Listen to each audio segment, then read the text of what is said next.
The DJI Mini 3 Pro is the first proper drone I've ever owned. I've already had it for about 6 months, and in that time it's flown nearly 300 kilometers.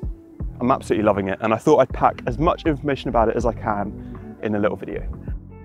You get the mini drones mainly because of their small size, right? And this thing is tiny. 249 grams, even with a filter on the lens, makes this weigh less than my iPhone and my AirPods combined. And 249 is a special number in most countries around the world because anything less than 250 grams lets you fly it in a whole bunch more places with far fewer restrictions and stuff. And that small size makes it so much easier just to bring it anywhere with you.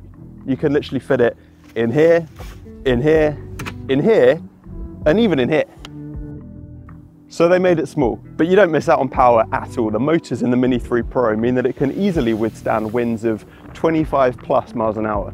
And I've had this thing flying at 35, 40 miles an hour when you stick it in sport mode, which is just crazy for something that can fit in your pocket. When you want to get the smoother, more cinematic shots, you can slide it over into cine mode, which just slows everything down, makes it all a little bit easier to control. It just works really, really well. In terms of battery life, I've been getting about 25 minutes on a typical flight, and then you can charge it back up in around an hour, which is fine. If you're going to get this drone, it's definitely worth getting the Fly More kit, which comes with an extra 2 batteries. You want more than 25 minutes flight time if you're going out for a day with the drone. It's really quiet as well, which just makes it so much easier when you're in busy public areas with a lot of people around. You draw a lot less attention to yourself with something like this than with a much bigger drone. It's a lot of fun to fly, but most people get these for the cameras. Let's talk about them. The camera, like the rest of the drone, is tiny, but they still managed to fit a 48 megapixel sensor in there, which can record video in up to 4K at 60 frames a second, which basically means this is probably more than enough for most people. You can drop the resolution right down and get decent slow motion as well. And in the higher quality video modes, you can film in 10-bit with a flatter color profile. You've got a lot more scope to play around with the colors when you're editing it later on.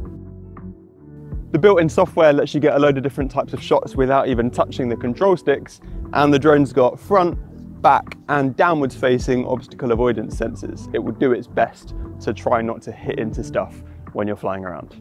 Like, you can try flying this into a brick wall and it just won't let you go forwards. It works pretty well. The gimbal keeps the shots pretty smooth even if the drone's bouncing around all over the place, and the whole camera unit can rotate by 90 degrees to let you get vertical shots as well, which hardly any other drones can do. The camera can point from straight down to about 60 degrees up as well, which is far more than most drones can, so you can get those looking up shots as well as the looking down shots.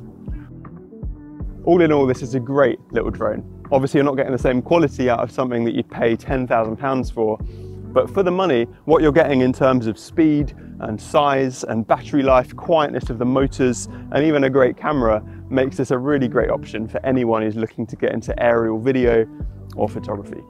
Thanks guys for watching. Let me know if you have any questions at all. I'll do my best to answer them, but I hope you have a good day and I'll see you soon.